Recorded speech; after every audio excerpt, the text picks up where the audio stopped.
మన health maintain చేసుకోవడానికి గానీ, హెల్త్‌ని ఇంప్రూవ్ చేసుకోవడానికి గానీ, లేదంటే డిజీజ్ ప్రివెన్షన్‌లో గానీ, లేదంటే డిజీజ్‌ని కంట్రోల్ జేసి మన బాడీ నుంచి బయటికి పంపియాలంటే కూడా, నా ఒపీనియన్‌లో మోస్ట్ నెగ్లెక్టెడ్ వర్డ్ అనేది కన్సిస్టెన్సీ. అంటే ఒకవేళ కన్సిస్టెన్సీ ఉంది అంటే మాత్రము, మనము ఇవాటి కంటే రేపు, ఎల్లుండి రోజులలో ఇంకా better version of ourselves అవ్వటంలో మనకి హెల్ప్ చేస్తదన్నది నా స్ట్రాంగ్ ఒపీనియన్. సో, కన్సిస్టెన్సీ అనేది ఏ ఫెసెట్స్‌లో ఉండాలి అంటే ఫస్ట్ స్లీప్. స్లీప్ అన్నది every day 8 hours same schedule కన్సిస్టెంట్‌గా ఉండటం చాలా చాలా ఇంపార్టెంట్. సెకండ్ వచ్చేసి డైట్.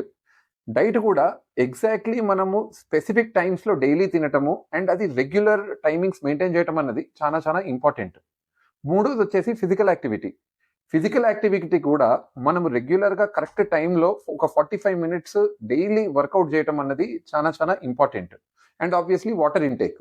వాటర్ ఇంటేక్ అనేది కూడా చాలా చాలా ఇంపార్టెంట్ రోల్ ప్లే చేస్తది హెల్త్ మెయింటెనెన్స్‌లో గానీ, లేదంటే హెల్త్‌ని ఇంకా ఇంప్రూవ్ చేయటంలో గానీ.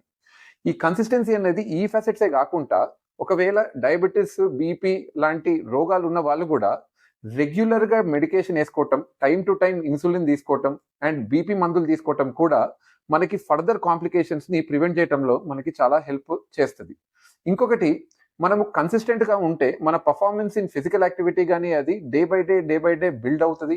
స్టామినా బిల్డ్ అవుతది. ఎండ్యూరెన్స్ బిల్డ్ అవుతది. అండ్ ఐయామ్ 100% ష్యూర్ కన్సిస్టెంట్‌గా స్మాల్ స్టెప్స్ తీసుకోవటం వల్ల మనం ఇవాళ ఉన్న పొజిషన్ కంటే ఒక 6 మంత్స్‌లో, 1 ఇయర్‌లో ఇంకా బెటర్ పొజిషన్‌లో ఉంటామన్నది నా అభిప్రాయం.